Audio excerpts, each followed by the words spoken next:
Hello, Sit Room executives. Welcome back to another episode. I am very pleased to have one here, a gentleman that I have had the pleasure of interacting with online for over a year. During this time, I have participated in a couple of his online LinkedIn challenges, witnessed how he has grown his network and increased engagement, and provided tremendous value to our community. Yonah Weiss, also known by his hashtag CostSegKing, is not only a cost segregation expert that can show you ways to significantly reduce your tax liability, he has also helped countless others improve their LinkedIn reach and engagement. I have watched him do this so masterfully that I think he deserves a second hashtag, LinkedIn King. Yonah Weiss, welcome to the show. Thank you for joining us today. Thank you, Dion. It's my pleasure. Thanks for having me. So why don't we just go ahead and tell our listeners just about your background and how you got started in real estate? Sure. My background is actually in education. So I was a teacher for about 15 years. And my real estate kind of came about almost by accident. One day I just decided, it was over the course of a couple of weeks, I decided I really needed to try something else, do something a little more with, building wealth and maybe find another job, something that would be a little more, have a little more compensation than a teacher's job. Even though I love teaching, and it kind of, passed it by a few friends. And within a matter of weeks, I found myself working for a commercial mortgage brokerage firm, learning like the ins and outs of commercial real estate. And, one thing led to the other.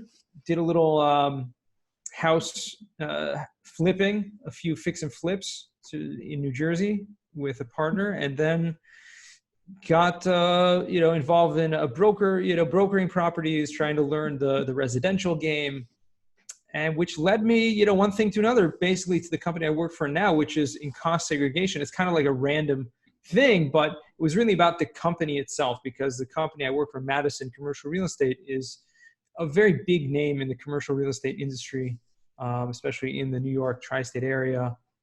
Madison Title, one of the biggest commercial title agents, and the cost segregation company has grown to be the biggest cost segregation company in the US. So, they were looking for someone to come in and help with business development because they were growing at such a rapid pace. And I found it to be a perfect niche for myself to kind of explore this aspect of real estate, which is really, blended really well with who I was, which is just, trying to help other people, helping people save taxes, which we're going to talk about, but also simultaneously just being involved in the real estate community at large and learning from those people who are, doing deals, making things happen. And it's kind of gotten me involved more as an investor as well. So that's kind of where I'm at today. So, Yonah, I've actually been communicating with you for, I think it's been a year now, maybe a little over a year now, mainly, through LinkedIn, social media and whatnot, but you are the cost seg king. And anytime I hear cost segregation, you're the first person that comes to mind. So what exactly is cost segregation, and what kind of an impact can it have, on a multifamily asset?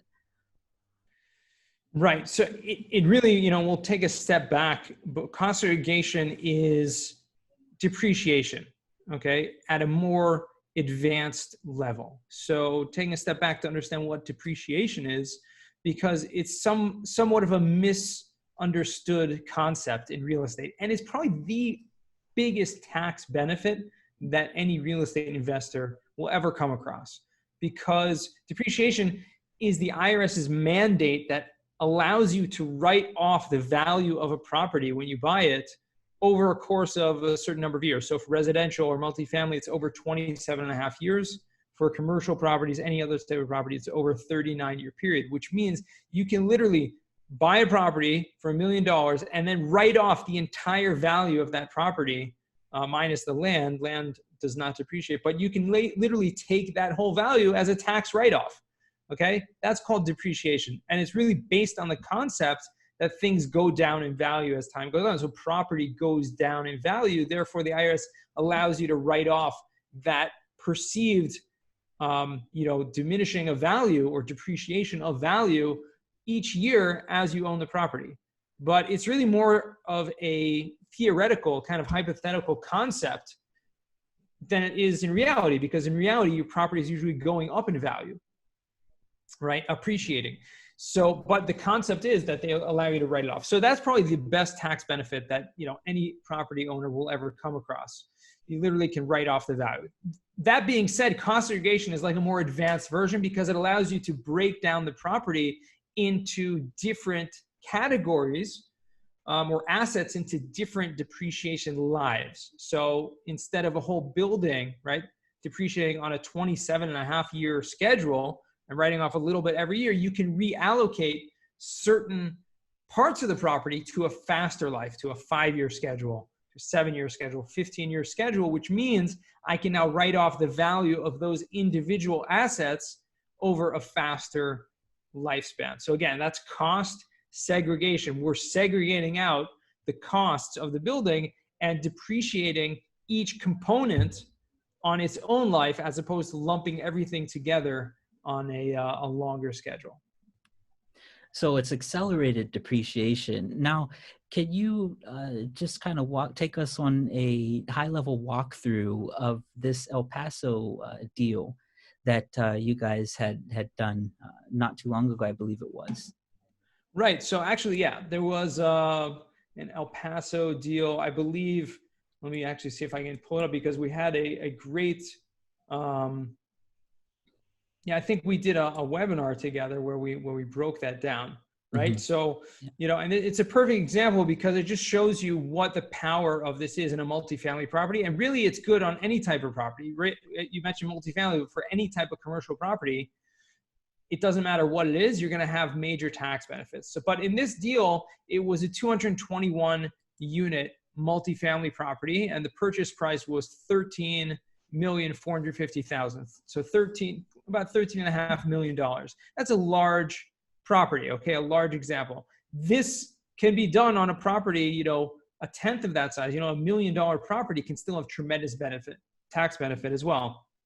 But in this case, if you take that $13,450,000 and subtract a certain amount for land, so let's say 15% for land we subtracted, what you're left with is a regular straight line depreciation of about $415,000 a year. That means without cost segregation, your regular tax write-off, and this just goes to show you the power of depreciation, right away you're allowed to take a tax deduction from your income at $415,000. That means if you made $1 million of net operating income on this property, immediately you deduct $400,000, you're left with only being liable on taxes, a tax liability of $600,000. That's a very basic breakdown of what depreciation is. Now, this property happened to be, we found a tremendous amount of these elements, these assets that break down on a 5-year schedule and a 15-year schedule. Now, 5-year schedule means things that are considered personal property. Okay, personal property can be anything that's in the building that's not actually part or considered part of the structural aspect of the building. So that can be anything from, furniture, fixtures, even carpeting, millwork, stuff that's, equipment, anything that's in the building again. And our engineers will come to the property, assess what all those things are, even stuff like decorative moldings, little things inside of the building you wouldn't even think of. Like, oh, that's part of the structure. No, it's really not. So looking at that with great detail, the engineer will come assess that value, apply it to a 5-year schedule, and then take that write-off. Then you'll have 15-year property, which is land improvements, like anything outside of the building. So concrete, okay, asphalt. You have a sidewalk, you have a parking lot. You have fencing, a swimming pool, okay, landscaping, all of that stuff and much more actually has value to it. And our engineers will assess what that value is, put it on a 15-year schedule. Now, again, in this property, $13.45 million was a very big win for this property owner, or this syndication really, because we found 19% okay, of the whole entire value of the property minus land was attributed to this 5-year property. Okay, that means over $2.2 million can now be depreciated on an accelerated pace, okay, 5-year schedule. Then another 9% was found to be applied to the 15-year property, that's the land improvements. So over $1 million, again, to that incredible amount of land improvements on this property. Okay, it was a garden style property, right? So there was a lot of landscaping, there were a lot of sidewalks, there was signage, there was stuff outside the building that was attributed to that. So we're talking over $3.2 million of accelerated tax depreciation, which means, again, either you're putting that on a 5-year schedule and taking $2.2 million over 5 years, it's getting you with an extra $450,000 or so per year. An extra, that means you're already taking, if you remember in our example, $415,000 of straight line depreciation, add another $450,000 or so to that every year for the first 5 years. That means you automatically deduct from your income tax $900,000, $850,000 or so. That's a huge win. That cuts down your actual tax savings by hundreds of thousands of dollars, okay? Which is incredible. Now, there was something called bonus depreciation, which this property owner did, which will allow them to take the entire amount of accelerated depreciation in the first year. Okay, this is a new tax law that happened in the Tax Reform, Tax Cuts and Jobs Act.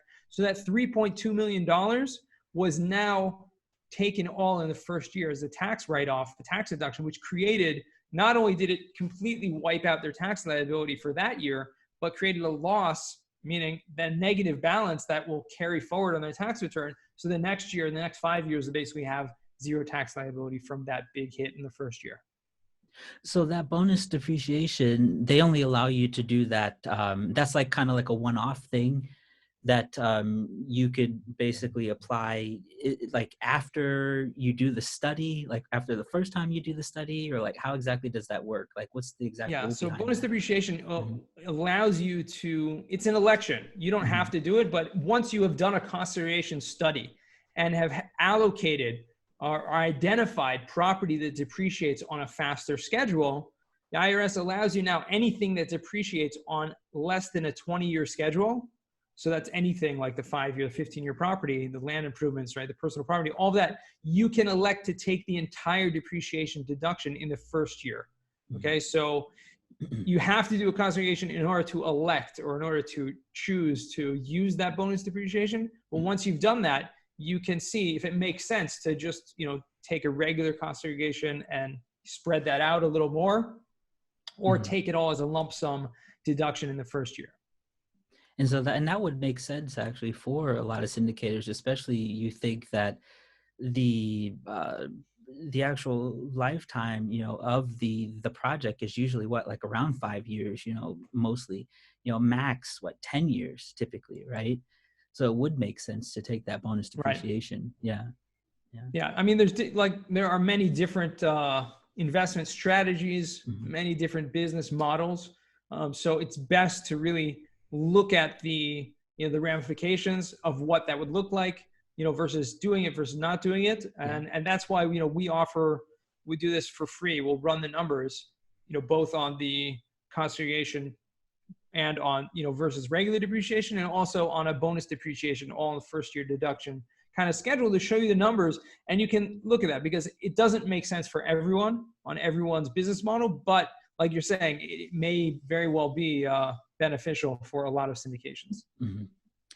So what I'm going to do is I'm going to include a link to a webinar that Yonah has done that goes into a lot more details regarding cost segregation.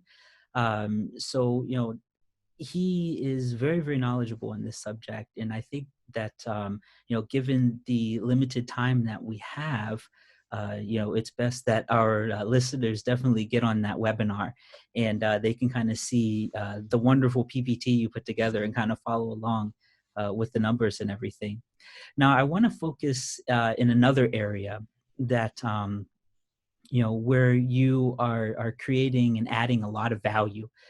And as I mentioned to Yonah earlier, I said I want to give him a new hashtag, hashtag LinkedIn King. And it's because every time I open up LinkedIn, I see his content. And I mean this in a good way, he's always putting out highly engaging content, and he's getting tons of interaction with people. So and another thing he's done too, and actually how I met Yonah was last year when he held the first CRE 10 days challenge. And I was part of that challenge. And that was a LinkedIn challenge. So, and he was trying to help other people network and get engagement as well. So, Yonah, why LinkedIn, and at what point did you decide to become so active on LinkedIn? It was kind of a whim, believe it or not. So LinkedIn, so I just full transparency, about 2.5 years ago or so, I knew nothing about social media. I mean, nothing. So I literally, I had LinkedIn accounts for about 10 years, but, it used to be just a place where you'd post your resume and people looking to get jobs. And it was pretty boring kind of platform. But about that time, which is when I logged in one day and saw something had changed, around that time, LinkedIn started becoming a much more social media type of, engagement, a lot of content creation going on. And I saw people putting out videos and putting out, really engaging content. And I was like, whoa, something's happening here. And I wanted to get involved, right away. And I was watching on the sidelines for a month or so, just to see other people, what they were doing. And then I really just took a dive, and I took something that was called a 30-day challenge, which was a challenge put out by a marketing guy. They created this event, more than an event, kind of a platform to teach you how to engage on LinkedIn and what the algorithm was like, what the content is like, what everything's like. It was called 30 Days Social, and it is no longer around, but it was a good challenge at the time because it's well known that, if you commit to do something every single day for 30 days, that's a great way to kind of change habits. It's a great way to take on a new habit. And for me, I knew that was the only way I was going to really get involved. So I was doing that, and I saw a lot of engagement. I saw a lot of people commenting and getting to know a lot of people and growing my network. And as time went on, I just continued posting every single day. I started, I was asked to get on someone's podcast, right? And that was the first experience I had with that, which really turned into, like almost a weekly, event for me, Mm-hmm. Getting on podcasts and sharing knowledge. But I found that this community of LinkedIn, as opposed to, and I dabbled with some other platforms simultaneously, because I was like, yeah, if this worked on LinkedIn, it's probably working also on Facebook and Instagram and Twitter and all these things. I didn't find the same kind of professionalism that I was looking for. Obviously there's a little more lax kind of attitude and feeling to these other platforms, Twitter excluded, but each one has its own audience, really, and each one has its own, ways of doing things. I got very accustomed to LinkedIn and found that the amount that I was getting back and the feedback I was getting was just tremendous. So I just kept going with it. I'm active on Facebook as well, a little bit in certain groups and whatnot, but it's still nothing compared to what LinkedIn has done. Yeah, and I think on that note, it does seem as though, well, first of all, I mean, you are the one that kind of encouraged me. I don't know whether or not you know that, but you're the one that encouraged me to become more actively involved online in social media, and so I thank you for that. And and I have seen actually a really large difference just over the past year.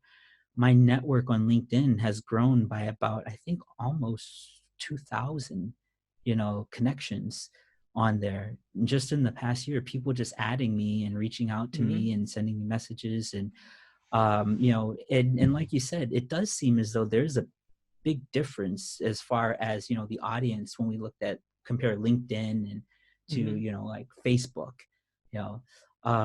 So how do you go about deciding what you're going to post, like the content? content creation is its own challenge, right? Every marketer has that challenge. And I don't really sit down and think about the content I'm going to create. A lot of times it's spontaneous. A lot of times it's something happening in my life, and really sharing the journey or sharing your life, not intimately, but in business, what's happening in the business, what's happening today, things that happen on a daily basis. Those are the best types of content you can create, because in the end of the day, people like to do business with people that they know and that they like and they trust. And this is kind of cliche, but it's really true. The more that you share about yourself, the more people get to know you. So it's more about sharing content that is really unique to you as a person, and you as a business, and you as what you're going through in your, in your business, in your investing, in whatever it is that you're doing professionally. That allows you to open yourself up and people to get to know you. And so that's, the key, what I've found working on LinkedIn more than anything. And you preface this by saying, you open up LinkedIn and you see me all the time, and you see a lot of, engaging posts and people engaging with those posts. It's because there is real community. There's real relationships that are being formed. Okay. Mm-hmm. There's and not to be confused, I want to just take a step back for a second, because in all social media, and it exists on LinkedIn as well, there are, people who are doing it artificially. Okay. So you'll have people that either they're posting kind of from a third party platform and just putting stuff out there. And you'll notice there's not a lot of engagement whatsoever. There may be people liking and commenting, especially if they have a large following, but the poster themselves, the content creator themselves, are not engaging with that audience. So the engagement is going to be very limited proportionally. Okay. You may have someone like Gary Vee, for example, who I follow his content a lot, a great marketing genius. He has over 3 million followers, and he, gets, thousands of likes on every single post that he does and hundreds of comments, but proportionally it's very little if you think about it.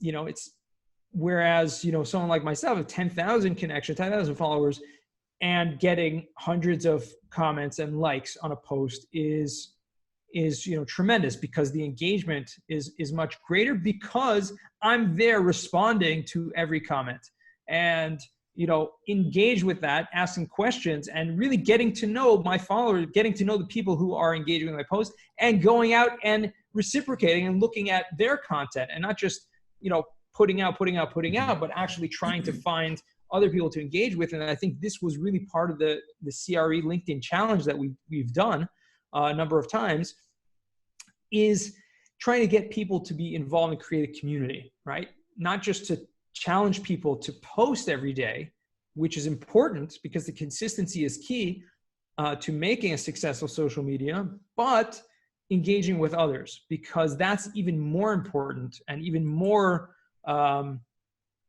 it's going to even bring more to your social media brand and to your social media profile or content, whatever it is, by being involved in the greater community.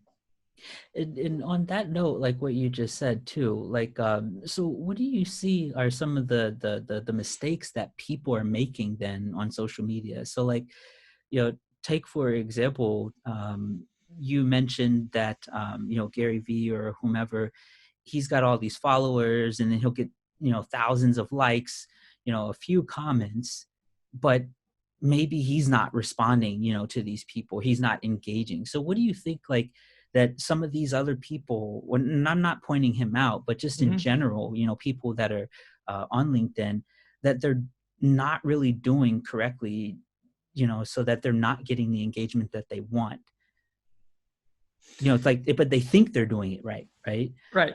Yeah. Sure. So again, I think it really comes back to kind of building that community, building relationships with real people. I have, thousands of connections, but I try to, message people. I try to kind of take that offline, maybe hop on the phone with people if I think there can be some potential into business relations. Get to know people as people, and not just I'm putting out content and want, people to see my content, because in the end of the day, you want to create relationships, because people want to do business with people that they know.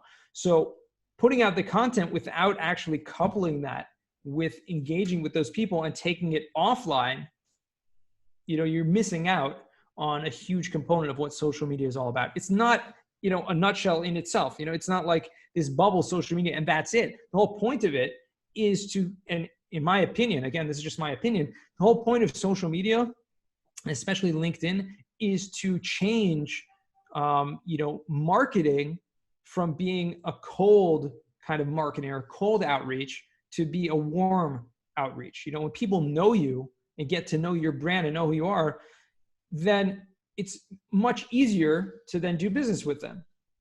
Mm-hmm. And that's, I think, what a lot of people want to do, want to use the platform for, but are missing that component of actually taking it offline and taking those relationships to the next level. So you mentioned how you will actually reach out to people, you'll message people. And I mean, I know I've gotten messages from you a few times. We've communicated via Messenger and everything. Mm-hmm. Is there typically a general rule maybe that you have for messaging people, reaching out to them? Or do you say, okay, I'm going to just reach out to everybody that adds me, that I'm connected with, and then just kind of see how the relationship builds from there? I think it has to be targeted. And mm-hmm. I also, I don't accept every person that wants to add me as a connection, because mm-hmm. I think I don't want to fill up, my comment. I don't want to fill up my connections, and I want to fill up the, my feed or the actual platform with people that I don't think it's going to be relevant to have any relationships with or have any business come out of that. So for example, and this is my personal opinion, I don't think there's real benefit in just connecting to every single person that reaches out to you. I will actually take time to look and see who they are. If they're from another country that in my business model, I don't see any or very little potential of having any kind of business come out of that, I just won't connect with them. Now, sorry, you're in in Hong Kong, right? In China, in Beijing, but mm-hmm. You excluded, but I think that's an important factor. So then to reach out and through the messaging, it's also going to be directed. I'll go ahead and thank everyone for connecting with me. I'll send a quick message and see where it goes. And sometimes I'll just ask a question like, hey, what are you focusing on? And keep it, again, thinking a little further down the line by looking at these people and saying, hey, is this someone that I think there may be some, maybe a referral partner, maybe someone that can do business, maybe I can help them, bring them business, whatever it is, thinking a few steps down the line, saying, is this someone that I see a relationship, business relationship happening with? Let's see how I can start to open that conversation. Mm-hmm. And never, ever, ever, right, go in and, try to pitch people, right, in the messaging, ever. Even after 5 messages, unless they actually, come to you.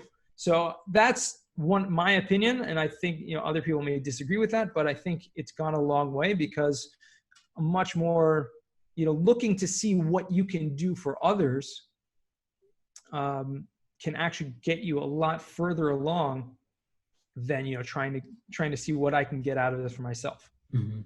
Well, I mean, it's interesting you mentioned that, where you just said, don't just jump in there and start pitching someone.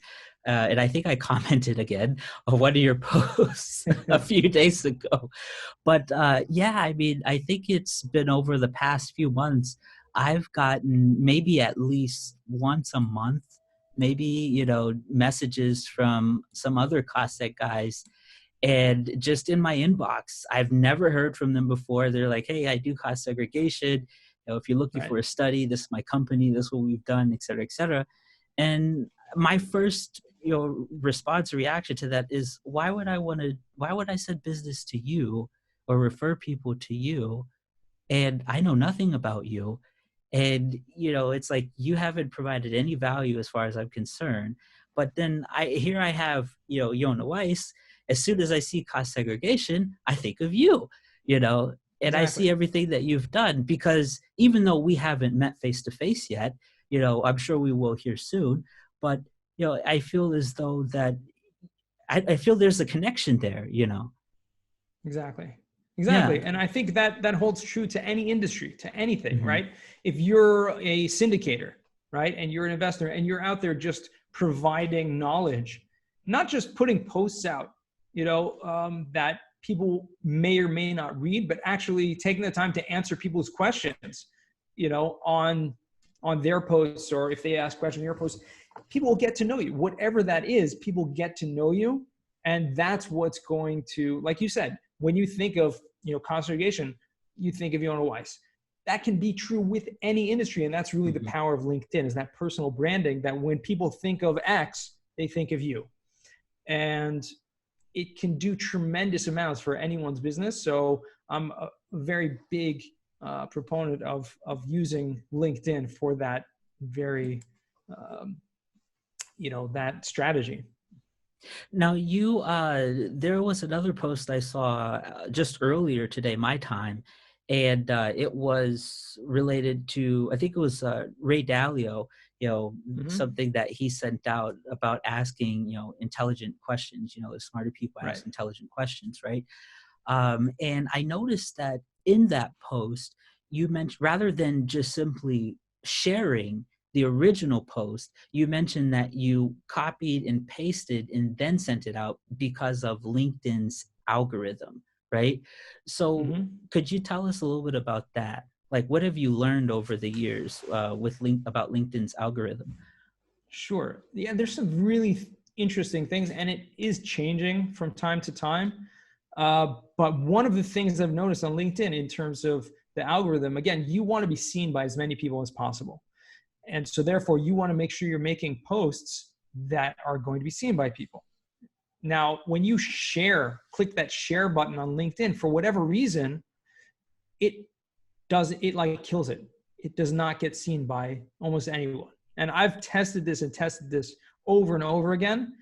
And it just, for whatever reason, that's built into the algorithm. So they want to see people making original content and not necessarily just sharing someone else's content. Now, I have seen on occasion people sharing a post, and it's really more of an exception than the rule, adding some of their own language at the top or their own content at the top and then sharing it. It can help, but in general, it doesn't work. Another thing is posting links to articles or links to anything, really, YouTube or whatever, outside of the platform, because LinkedIn wants you to stay on LinkedIn. So putting a link to an outside third party, even if it's your own website, or even if it's, a YouTube video that's you, right? Whatever it is, it will get seen by less people because the algorithm picks up on the fact that there's a link in there and will not show it to a large audience. Another thing that's really important with the algorithm is having engagement on your post within the first hour of posting. So certain things, in the algorithm shows, if there are people liking and commenting on a post within the first hour that it's been posted, it will then, start to show it to more people and more people, and it will just start to exponentially grow like that. So there are people that want to have some artificial, things, and they'll create, what's called a pod, or they'll create some sort of, inner chat where they'll just share links to posts so that other people will like and comment on it immediately. Now that's kind of going around the system, and I'm not for that, especially when those posts or those comments, et cetera, are not really adding any value. And you can really tell right away if you ever find that you have just people like, it's an empty, I'm not all for all these inspirational, flowery things, just for the sake of inspiration. They can be good at times, but when you have a post like that and then every comment is like, wow, this is so great, I love it, right? Without some thought, you can see very clearly that it's really just almost computer generated, or it's people just doing it for the sake of doing it and not actually wanting to engage and create that community like we were describing before. It's like one of those social media posting software type things, right? Is exactly what it seems like. Yeah. Exactly. Go ahead, Dion. No, so I was going to say, I was just thinking about maybe almost like a slight workaround in a sense. Take, for example, because one of the things I've been trying to do lately is see about writing some more articles and things. And typically what I do is I'll write the articles on my website, and then I like to share the links. And, and actually it's interesting you mentioned that, because you said if I were to do that, I may not get as many views. And now that you mention that, that's actually very true. When I think back in retrospect, because the one time that I got a lot of views was when I just wrote a LinkedIn article, and that got a lot of views. So it was really, really different. So is a potential workaround, because the article is still original, it's still my work, and I'm trying to refer people to the site. So would maybe a workaround be to include the link to the article in a LinkedIn article, or, Yeah, that could work. LinkedIn article. Another link, another way around that would be to include it in the comments section. Believe it or not, putting a link in the comments, which a lot of people will do. And you may notice this. Will say the link is in the comments. Why do people do that? Because they want to get around the fact that the algorithm may not be showing that content because there would be a link in there. Some other ways to go around it is something called micro content.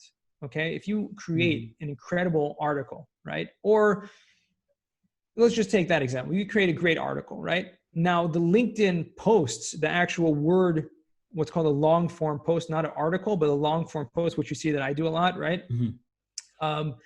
You're limited to 1,300 characters. Okay, so there's a limitation on LinkedIn. To why that is, I don't know. It's arbitrary number. I don't know. But that being said, you have to work within the system that you're in. Okay, so what I like to do is if I have a long article, I will break it up. I will create micro content out of that article, break it up into 10 smaller bullet points posts. Okay. You can create a series, this is, post 1 of 10 or whatever, 1 of 5 in this series about this subject. You can also, take a picture, create small videos. And again, those videos, to get the most reach, would have to be organically uploaded and not just a link to an outside, like a YouTube video. But these are great ways. If you have great content, but it's kind of long form, doesn't fit the structure, you can chop it up into smaller. Not only will that give you more content, okay, you're looking to have something, every day or twice a week, you'll have a lot more content going forward, but it will actually work within the system and allow your post to be seen by more people. So basically kind of move your posts, get you more views basically by breaking it up that way. Okay. Exactly. Yeah, I'm going to have to try that. That's interesting. I would have never guessed that one. Gary Vee, again, someone I'm not a marketing person per se, but I like to follow people who are digital marketers, because I find that these are people, they're doing what they're doing because it's bringing them income, right? It's creating revenue for their business. If it wasn't, they wouldn't be doing it, right? So I like to follow their lead and do things that they do, not copy them per se, but replicate their thing in my own way. One thing, he has this amazing article about, and you can Google it, I'm sure, Gary Vaynerchuk, right? VaynerMedia, about content creation and creating, like, I don't know what it was called. I can actually look it up over here. It was called like creating like 300 posts, a day or something like that. How to create 64 pieces of content a day. That was what it's called. I have the link over here. How to create 64 pieces of content in a day. And what it was a lot of it is just repurposing the same content in different forms on different social media platforms. But it was like, if you have, a picture, right? You might take that picture and put it up as a quote, right? Or put a quote over it, or caption it, or whatever it is. If you have a quote, like I did with Ray Dalio's thing, it was a quote, instead of just putting that quote, and a lot of people put it as like a meme, right? Or with like a nice fancy background or whatever, and put it up, and that's it, right? And that will just float around that quote. What I like to do is ask some thought-provoking questions on it, or share my ideas around it, and that creates a much more engaging type of piece of content, as opposed to just a quote where people say, I love that quote, right? Or they won't comment, or just like it, give a like. So that's some ideas of how to create more content. So how has LinkedIn impacted your business? Tremendously. And I think you hit the nail on the head, because you're not the only person who feels this way. Hundreds, if not thousands of people, whenever they think of cost segregation, they associate my name with it. Okay. And that's really the point. So I have people reaching out to me on a daily basis to do business, to actually engage with our service. And I think that's the plan. So whether, you're a mortgage broker, or you're real estate broker, or you're syndicator, or whatever it is, creating that brand awareness, which means connecting your name to what you do, so that every time a person thinks about investing in real estate, they think of Dion, right? Or whatever it is. That's really what LinkedIn can do. So I can't even begin to describe how the profound effect it's had on our business. And I mean, I could definitely attest to that, because even off of LinkedIn, on Facebook, we're in a lot of the same Facebook groups, and right. I've seen it a few times, many times actually. Someone will say, "Hey, who do you recommend for cost seg?" And then I looked out in the comments, just like 10 comments. It's like Yonah Weiss, Yonah Weiss, Yonah Weiss. Right. It's crazy, right? It's unbelievable, really. But it's incredible, and it's an attestment to the fact that really anyone can do it. Yeah. And I strongly believe that it takes time and it takes effort, but that's, to me, like when I think digital marketing and media, I think Gary Vaynerchuk. Why? Because he's out there. He's putting himself out there all the time. And the same idea, right? When I think of whatever, I'm sure you could list, right, 10 things where you have, when you think fast food, like what do you think? Yeah. Right. And McDonald's, why? Burger King. Exactly. Whatever it is, it's because they're in your face, right? You see them everywhere. Yeah. And that's kind of the goal of LinkedIn.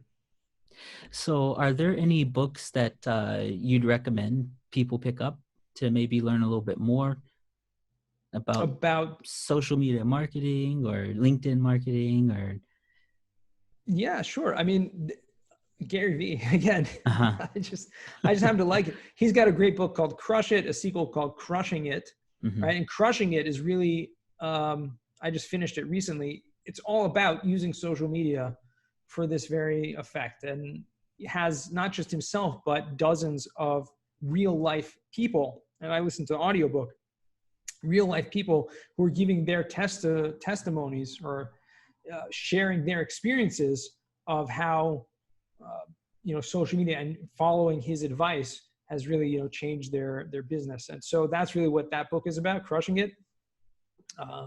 Grant Cardone has some great books out there. I'm not a huge fan of him personally, but his sales strategies are incredible.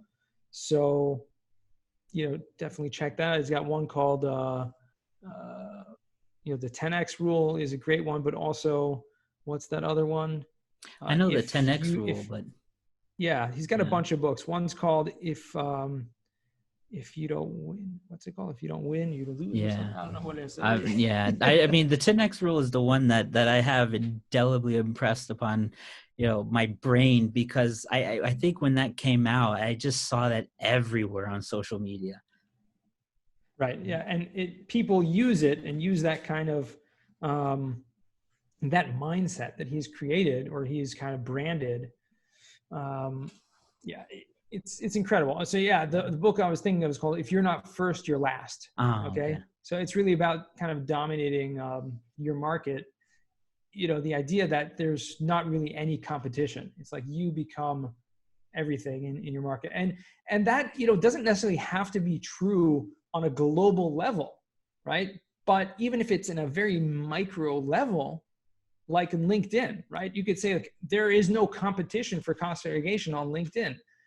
There may be other people messaging you, but because you see me, because of the content I put out there, I'm the cost seg king, right?